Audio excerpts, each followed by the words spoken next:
ನಮಸ್ಕಾರ. ನಾನು ನಿಲಗಲ್ ರವಿ ಪೂಜಾರಿ ಮಾತಾಡ್ತಾ ಇದ್ದೀನಿ.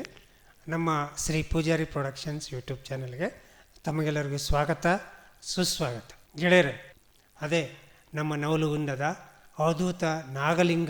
ಅವಧೂತ ನಾಗಲಿಂಗರ ಬಗ್ಗೆ ಇವತ್ತಿನ ವಿಡಿಯೋದಲ್ಲಿ ನನಗೆ ತಿಳಿದಷ್ಟು, ಓದಿದಷ್ಟು ಒಂದಿಷ್ಟು ವಿವರಗಳನ್ನು ನಿಮಗೆ ನೀಡ್ತಾ ಇದ್ದೀನಿ.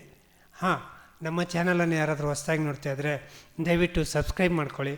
ಹಾಗೆ ಈ ವಿಡಿಯೋನ ಬೇರೆಯವ್ರಿಗೂ ಕೂಡ ಶೇರ್ ಮಾಡಿ, ಲೈಕ್ ಮಾಡಿ ಅಂತ ಈ ಮೂಲಕ ಕೇಳ್ಕೊಳ್ತಾ ಇವತ್ತಿನ ವಿಡಿಯೋನ ಪ್ರಾರಂಭ ಮಾಡ್ತಿದ್ದೀನಿ. ಬನ್ನಿ, ಹಾಗಾದ್ರೆ ತಡೆ ಹಾಕಿ ವಿಡಿಯೋನ ಶುರು ಮಾಡಿಬಿಡೋಣ.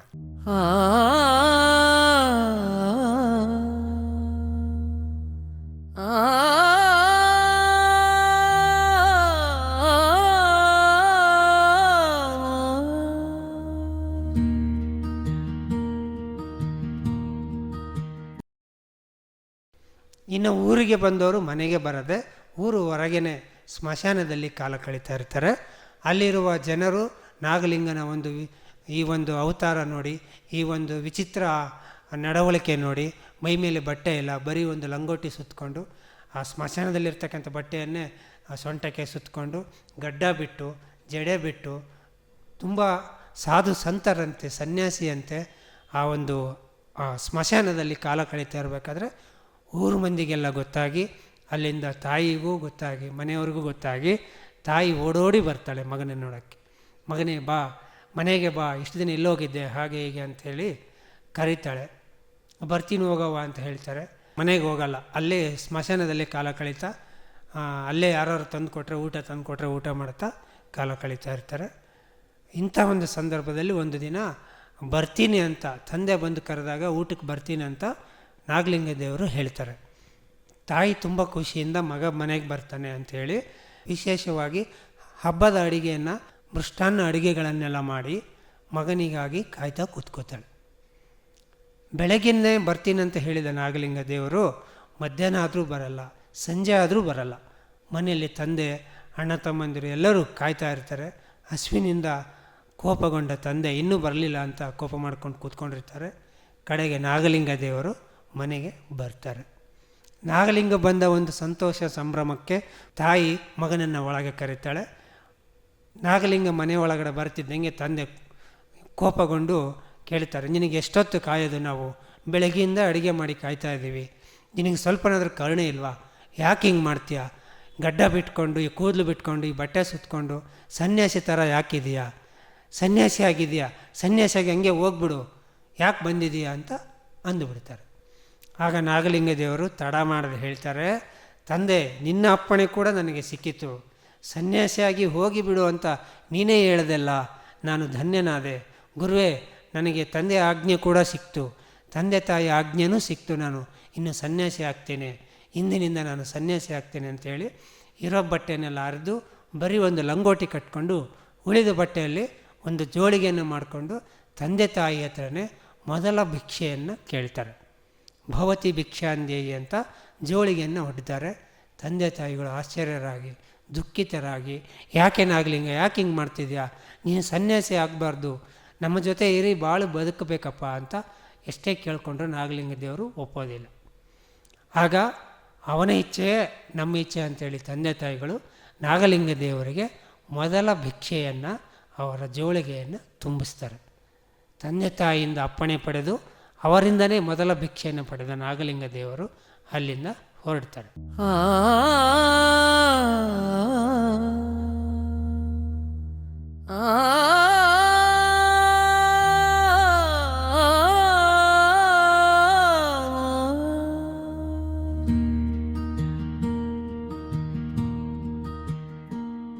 ಮನೆಯಿಂದ ಹೊರಟ ಅವಧೂತ ನಾಗಲಿಂಗರು ಲೋಕ ಸಂಚಾರ ಮಾಡ್ತಾ ಊರಿಂದ ಊರಿಗೆ ಪ್ರಯಾಣ ಮಾಡ್ತಾ ನವಲಗುಂದ ಅನ್ನತಕ್ಕಂಥ ಊರಿಗೆ ಬಂದು ತಲುಪ್ತಾರೆ.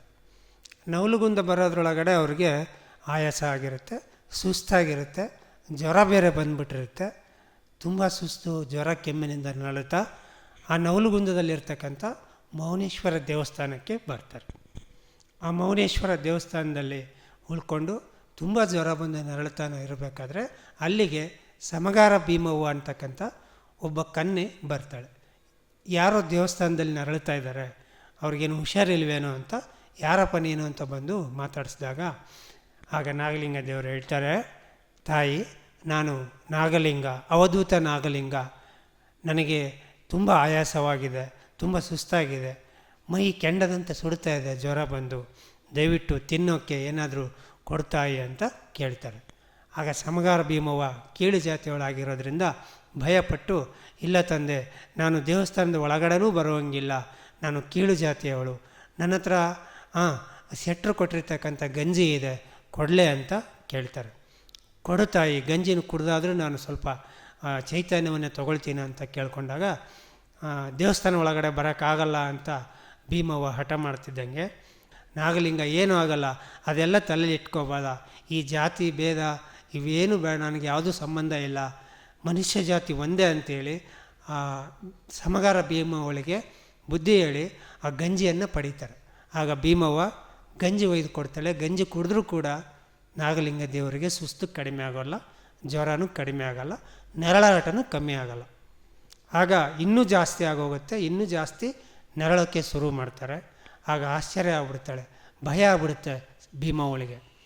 ಅಯ್ಯೋ, ನಾನು ಕೊಟ್ಟಿರೋ ಗಂಜಿಯಿಂದ ಏನಾದರೂ ಈ ರೀತಿ ಆಗ್ಬಿಡ್ತಾ, ನಾನು ಕೊಡಬಾರ್ದಿತ್ತ, ನಾನು ತಪ್ಪು ಮಾಡಿಬಿಟ್ನಾ ಅಂತ ಬೇಸರ ಪಟ್ಕೊಳ್ತಿದ್ದಾಗೆ ನಾಗಲಿಂಗ ದೇವರು ಹೇಳ್ತಾರೆ, ಇಲ್ಲ ತಾಯಿ, ನಿನ್ನಿಂದ ಏನೂ ತಪ್ಪಾಗಿಲ್ಲ, ಆ ಶಿವ ನನ್ನನ್ನು ಪರೀಕ್ಷಿಸ್ತಾ ಇದ್ದಾನೆ, ಈ ಮೌನ ಎಲ್ಲ ಮಾಡ್ತಿರೋದು, ಈ ಮೌನಶಿಂದ ಎಲ್ಲ ಆಟ, ನನಗೆ ನಿನ್ನಿಂದನೇ ಹಸಿವು ನೀಗಬೇಕು ತಾಯಿ ಅಂತ ಕೇಳ್ತಾನೆ. ನನ್ನಿಂದ ಹೇಗಪ್ಪ, ಇರೋ ಗಂಜಿನೂ ಕೊಟ್ಟಿದ್ದೀನಿ, ಇನ್ನೇನು ಮಾಡೋಕ್ಕೆ ಸಾಧ್ಯ ಅಂತ ಭೀಮವ್ವ ಕೇಳ್ತಾಳೆ. ಆಗ ನಾಗಲಿಂಗ ದೇವರು ಹೇಳ್ತಾರೆ, ತಾಯಿ, ನಾನು ನಿನ್ನ ಮಗನಿದ್ದಂತೆ ಅಲ್ವಾ, ನಾನು ನಿನ್ನ ಮಗ, ನೀನು ನನಗೆ ನಿನ್ನ ಎದೆ ಹಾಲನ್ನು ಕೊಟ್ಟು ನನ್ನ ಈ ಒಂದು ದಣಿವನ್ನು ಆರಿಸು, ಈ ಒಂದು ಜ್ವರವನ್ನು ಕಡಿಮೆ ಮಾಡು ಅಂತ ಕೇಳ್ಕೊಳ್ತಾರೆ. ಆಗ ಭೀಮವ್ವ ಆಶ್ಚರ್ಯದಿಂದ ಭಯಭೀತಳಾಗಿ, ನಾನಿನ್ನೂ ಮದುವೆ ಆಗದ ಕನ್ಯೆ, ನನಗೆಲ್ಲಿಂದ ಎದೆಯಲ್ಲಿ ಹಾಲು ತುಂಬುತ್ತೆ ಸ್ವಾಮಿ, ಇದೆಂಥ ಕೋರಿಕೆ ನಿಮ್ಮದು, ಹಾಗೆ ಹೀಗೆ ಅಂತೆಲ್ಲ ಕೇಳ್ತಾಳೆ. ಇಲ್ಲ ತಾಯಿ, ನಿನ್ನ ಎದೆಯಲ್ಲಿ ಹಾಲು ಇದೆ, ದಯವಿಟ್ಟು ನನಗೆ ಹಾಲು ಉಣಿಸು ಅಂತ ಕೇಳ್ಕೊಂಡಾಗ, ಎಲ್ಲ ನಿನ್ನ ಚಿತ್ತ ಸ್ವಾಮಿ, ನಿಮ್ಮನ್ನು ನೋಡ್ತಾ ಇದ್ದರೆ ಯಾವುದೋ ದೊಡ್ಡ ಮಹಾಪುರುಷರ ಥರ ಕಾಣಿಸ್ತಿದ್ದೀರಿ, ಇದು ನನ್ನ ಪರೀಕ್ಷೆ ಅನ್ನಿಸ್ತಾ ಇದೆ, ಆಗಲಿ ನಿಮ್ಮಿಚ್ಛೆಯಂತೆ ಆಗಲಿ ಅಂಥೇಳಿ ಸಮಗಾರ ಭೀಮವ್ವ ನಾಗಲಿಂಗನಿಗೆ ಹಾಲು ಉಣಿಸ್ತಾಳೆ. ಸಮಗಾರ ಭೀಮವ್ವನ ಹಾಲು ಕುಡಿದ ನಾಗಲಿಂಗ ದೇವರು ತಕ್ಷಣ ಚೇತರಿಸಿಕೊಂಡು ಚೈತನ್ಯ ಭರಿತರಾಗಿ ಧನ್ಯರಾಗಿ, ತಾಯಿ, ನಿನ್ನ ಈ ಒಂದು ಅಮೃತದ ಹಾಲಿನಿಂದ ನನಗೆ ದೇಹಕ್ಕೆ ಚೈತನ್ಯ ಬಂದಿದೆ, ಇಂದಿನಿಂದ ನೀನು ನನ್ನ ತಾಯಿ ಅಂತ ಹೇಳಿ ಕೃತಜ್ಞತೆಯನ್ನು ಸಲ್ಲಿಸ್ತಾರೆ. ಧನ್ಯನಾದೆ ಪ್ರಭು, ಎಲ್ಲ ನಿನ್ನ ಪವಾಡ ಅಂಥೇಳಿ ಭೀಮವ್ವ ನಾಗಲಿಂಗ ದೇವರಿಗೆ ನಮಸ್ಕರಿಸ್ತಾಳೆ. ಹೀಗೆ ಕನ್ಯೆಯೊಬ್ಬರಿಂದ ಎದೆಯ ಹಾಲು ಕುಡಿದು ಒಂದು ಅದ್ಭುತವಾದ ಪವಾಡವನ್ನು ನಾಗಲಿಂಗ ದೇವರು ಮಾಡ್ತಾರೆ.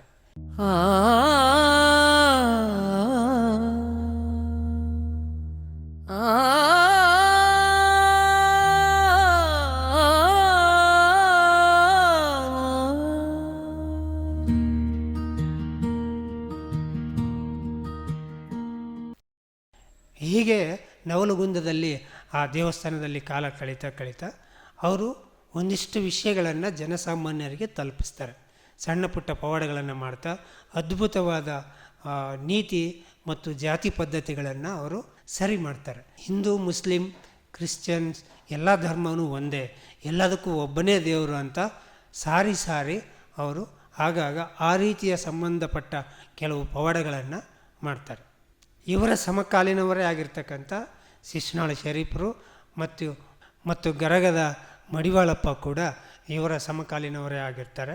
ಮಡಿವಾಳಪ್ಪರನ್ನು ಕೂಡ ಗರಗಕ್ಕೆ ಹೋಗಿ ಅವರ ಆಶ್ರಮಕ್ಕೆ ಹೋಗಿ ಮಡಿವಾಳಪ್ಪರನ್ನ ಭೇಟಿಯಾಗಿ ಅಲ್ಲಿ ಕೂಡ ಒಂದು ಅದ್ಭುತ ಪವಾಡವನ್ನು ಮಾಡ್ತಾರೆ. ಮಡಿವಾಳಪ್ಪರಿಗೆ ಕಣ್ಣು ಕಾಣಿಸೋದಿಲ್ಲ, ಅವರಿಗೆ ಕುರುಡ ಅಂತ ಇವರು ರೇಗಿಸ್ಕೊಂಡು ಒಂದು ಬಾವಿ ಹತ್ರ ಒಂದು ಹೆಂಗಸು, ಆ ಹೆಂಗಸನ್ನು ಬಾವಿಲಿ ತಳ್ಳಿಬಿಟ್ಟು ಇವರೇನೆ ನಾಗಲಿಂಗಪ್ಪ ಅವರೇ ಆ ಹೆಂಗಸನ್ನು ಬಾವಿಲಿ ತಳ್ಳಿ ಅದನ್ನು ಮಡಿವಾಳಪ್ಪ ಅವ್ರ ಮೇಲೆ ಹಾಕಿ ಊರು ಜನರನ್ನೆಲ್ಲ ಕರೆದು, ಮಡಿವಾಳಪ್ಪ ಹೀಗೆ ಒಂದು ಹೆಂಗಸನ್ನು ಬಾವಿಲಿ ತಳ್ಳಿಬಿಟ್ಟ ಅಂತ ಹೇಳ್ತಾರೆ. ಜನ ಎಲ್ಲ ಕರೆದು ಆ ಬಾವಿಲಿ ಬಿದ್ದಿರ್ತಕ್ಕಂಥ ಹೆಂಗಸನ್ನು ಮೇಲೆತ್ತಾರೆ. ಆ ಹೆಂಗಸು ಸತ್ತೋಗಿರ್ತಾರೆ. ಪ್ರಾಣ ಹೋಗಿರ್ತಕ್ಕಂಥ ಹೆಂಗಸಿನ ಜೀವ ಬರಿಸು, ನೀನೇ ತಾನೇ ಆ ಅಮ್ಮನ್ನು ಸಾಯಿಸಿದ್ದು ಅಂತ ನಾಗಲಿಂಗ ದೇವರು ಒಂದು ಪವಾಡವನ್ನು ಸೃಷ್ಟಿಸೋಕ್ಕೆ ಮಡಿವಾಳಪ್ಪನಿಗೆ ಆಜ್ಞೆ ಮಾಡ್ತಾರೆ. ಆಗ ಮಡಿವಾಳ, ಏನು ನಾಗಲಿಂಗ ಇದು ನಿನ್ನ ಲೀಲೆ ಅಂತೇಳಿ ಆ ಹೆಂಗಸನ್ನು ಮುಟ್ಟಿ ಮಾತಾಡಿಸಿ ತಾಯಿ ಹೇಳು, ನಿಜವಾಗ್ಲೂ ನಿನ್ನನ್ನು ಬಾವಿಗೆ ತಳ್ಳಿದವರು ಯಾರು ಅಂತ ಕೇಳ್ತಾರೆ. ಆಗ ಶವವಾಗಿ ಮಲಗಿದ ಆ ಮಹಿಳೆ ಎದ್ದು, ಸ್ವಾಮಿ, ನನ್ನನ್ನು ಸಾಯಿಸಿದವರೊಬ್ಬರು, ಬದುಕಿಸಿದವರೊಬ್ಬರು, ಇಬ್ಬರೂ ಒಂದೇ, ಎಂಥ ಮಹಾನ್ ಪವಾಡ ಪುರುಷರು ನೀವು ಅಂತೇಳಿ ಕೈ ಮುಗಿತಾಳೆ. ಇಡೀ ಗರಗದ ಜನರೆಲ್ಲ ನಾಗಲಿಂಗ ದೇವರನ್ನು ಪೂಜಿಸಿ ಅಲ್ಲಿಂದ ಅವ್ರನ್ನ ಬಿಟ್ಕೊಡ್ತಾರೆ. ಹೀಗೆ ಗರಗದ ಮಡಿವಾಳಪ್ಪನವರ ಪವಾಡವನ್ನು ಕೂಡ ನಾಗಲಿಂಗನಪ್ಪನವರು ಮಾಡಿ ತೋರಿಸ್ತಾರೆ. ಹೀಗೆ ಸಮಾಜ ಸೇವೆಯಲ್ಲಿ ಸಾಗ್ತಾ ಇರಬೇಕಾದ್ರೆ ಒಂದು ದಿನ ನವಲುಗುಂದದ ಸ್ಮಶಾನದ ದಾರಿಯಲ್ಲಿ ಹೋಗಬೇಕಾದ್ರೆ ಅಲ್ಲಿ ಈ ಶವದ ಏನಂತಾರೆ ಚಟ್ಟ ಬಿದ್ದಿರುತ್ತೆ. ಆ ಚಟ್ಟವನ್ನು ನೋಡಿ ಏನದು ಅಂತ ಶಿಷ್ಯಂದ್ರನ್ನ ಕೇಳಿದಾಗ ಶಿಷ್ಯಂದ್ರ ಹೇಳ್ತಾರೆ, ಯಾರೋ ನಿನ್ನೆ ಮೊನ್ನೆ ಸತ್ತಿರಬೇಕು, ದೇವರು ಯಾರೋ ಸತ್ತಿದ್ದಾರೆ, ಅವ್ರ ಚಟ್ಟ ಅದು ಅಂತ ಹೇಳ್ತಾರೆ. ಆಗ ತಗೊಂಡು ಬನ್ನಿ, ಅದರಿಂದ ನನ್ನ ಪಲ್ಲಕ್ಕಿನ ಅಡ್ಡ ಪಲ್ಲಕ್ಕಿನ ಪ್ರಾರಂಭ ಮಾಡಿ ಅಂತ ಅಪ್ಪಣೆ ಮಾಡ್ತಾರೆ. ಆಗ ಜನ ಅದನ್ನು ತಂದು ಅದರ ಮೇಲೆ ನಾಗಲಿಂಗ ದೇವರನ್ನು ಕೂರಿಸ್ಕೊಂಡು ಊರಲ್ಲಿ ಮೆರವಣಿಗೆ ಮಾಡ್ತಾರೆ. ಊರಲ್ಲಿ ಮೆರವಣಿಗೆ ಮಾಡ್ತಾ ಮಾಡ್ತಾ ಬ್ರಾಹ್ಮಣರ ಓಣಿಯಲ್ಲಿ ಬರ್ತಾರೆ. ಆ ಬ್ರಾಹ್ಮಣರ ಓಣಿಯಲ್ಲಿ ಅಲ್ಲಿರುವ ಬ್ರಾಹ್ಮಣರು ತಡೆದು ನಾಗಲಿಂಗನಿಗೆ ಬೈದು, ನಿನಗೆ ಆಚಾರ ವಿಚಾರ ಏನೂ ಗೊತ್ತಿಲ್ಲ, ನೀನೊಬ್ಬ ಸನ್ಯಾಸಿ, ಸರಿ ಇಲ್ಲ ನೀನು ಅಂತ ಹಾಗೆ ಹೀಗೆ ಅಂತ ಬೈದಾಗ ಆವಾಗ ನಾಗಲಿಂಗ ದೇವರು ಹೇಳ್ತಾರೆ, ನಿನಗೆ ಆಚಾರ ವಿಚಾರ ಗೊತ್ತಲ್ವಾ, ನೀನು ಈ ಜನಿವಾರ ಹಾಕ್ಕೊಂಡು ಆಚಾರ ವಿಚಾರ ಹೇಳ್ತಾ ಇದೆಯಾ, ಈ ಭೂಮಿ ಮೇಲೆ ಎಲ್ಲರೂ ಒಂದೇ, ಎಲ್ಲ ಧರ್ಮ ಜಾತಿ ಎಲ್ಲರೂ ಮನುಷ್ಯರೇ, ನೀನು ಅದನ್ನು ಫಸ್ಟ್ ತಿಳ್ಕೊ ಅಂತ ಒಂದಿಷ್ಟು ಜಾತಿ ಧರ್ಮದ ಬಗ್ಗೆ ನಾಗಲಿಂಗ ದೇವರು ಅವರಿಗೆ ಅರಿವನ್ನು ಮೂಡಿಸ್ತಾರೆ. ಅವರಿಗೆಷ್ಟೇ ಈ ಜಾತಿ ಧರ್ಮದ ಬಗ್ಗೆ ಹೇಳಿದ್ರು ಕೂಡ ಕೇಳದ ಬ್ರಾಹ್ಮಣರು ರೊಚ್ಚಿಗೆದ್ದೇಳ್ತಾರೆ, ಕೋಪ ಮಾಡ್ಕೊಳ್ತಾರೆ. ಆಗ ಕೋಪಗೊಂಡ ನಾಗಲಿಂಗ ದೇವರು ಆ ಶವದ ಚಟ್ಟವನ್ನು ಅವರ ಮನೆ ಮುಂದೆ ಇಟ್ಟು ಬಂದರು ಅಂತ ಶಿಷ್ಯನನ್ನು ಕರ್ಕೊಂಡು ಬಂದುಬಿಡ್ತಾರೆ. ಆ ಚಟ್ಟವನ್ನು ಅವರ ಮನೆ ಮುಂದೆ ಇಟ್ಟಾಗಿಂದ ಆ ಬ್ರಾಹ್ಮಣರ ಓಣಿಯಲ್ಲಿ ಒಂದರಿಂದ ಒಂದು ಸಾವುಗಳು ನಡೀತಾ ಹೋಗುತ್ತೆ.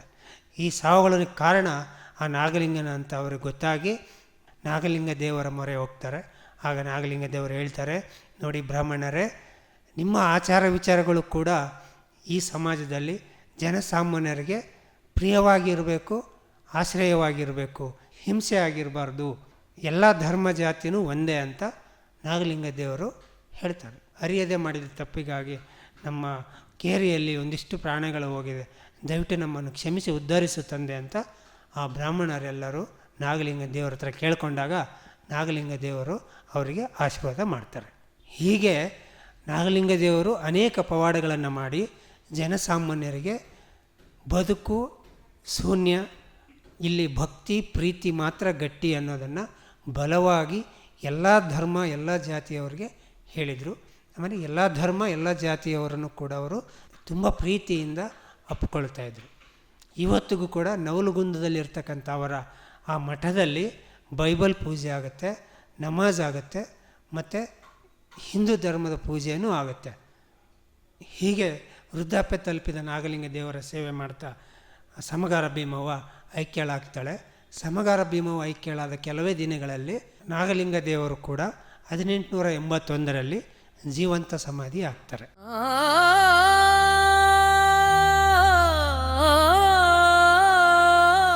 ಇದು ಗೆಳೆಯರೆ, ಇಂದಿನ ಅಧ್ಯಾಯದಲ್ಲಿ ಅವಧೂತ ನಾಗಲಿಂಗರ ಬಗ್ಗೆ ಸ್ವಲ್ಪ ವಿಷಯನ ನಾನು ನಿಮಗೆ ತಿಳಿಸೋಕ್ಕೆ ಪ್ರಯತ್ನ ಪಟ್ಟಿದ್ದೀನಿ. ಇದರಲ್ಲಿ ಏನಾದರೂ ಅಪ್ಪು ತಪ್ಪುಗಳಿದ್ದರೆ ದಯವಿಟ್ಟು ಕ್ಷಮಿಸಿ ಹೊಟ್ಟೆಗೆ ಹಾಕ್ಕೊಳ್ಳಿ ಅಂತ ಈ ಮೂಲಕ ಕೇಳ್ಕೊಳ್ತಾ ಇಲ್ಲಿಗೆ ಈ ಅಧ್ಯಾಯವನ್ನು ಮುಗಿಸ್ತಾ ಇದ್ದೀನಿ. ಹಾಗೆ ಈ ವಿಡಿಯೋ ನಿಮಗೆ ಇಷ್ಟ ಆಗಿದ್ದರೆ ದಯವಿಟ್ಟು ಒಂದು ಲೈಕ್ ಮಾಡಿ, ಬೇರೆಯವ್ರಿಗೂ ಶೇರ್ ಮಾಡಿ, ನಮ್ಮ ಚಾನಲನ್ನು ಸಬ್ಸ್ಕ್ರೈಬ್ ಮಾಡ್ಕೊಳ್ಳಿ ಅಂತ ಈ ಮೂಲಕ ಕೇಳ್ಕೊಳ್ತಾ ಈ ವಿಡಿಯೋನ ಮುಗಿಸ್ತಾ ಇದ್ದೀನಿ. ನಮಸ್ಕಾರ.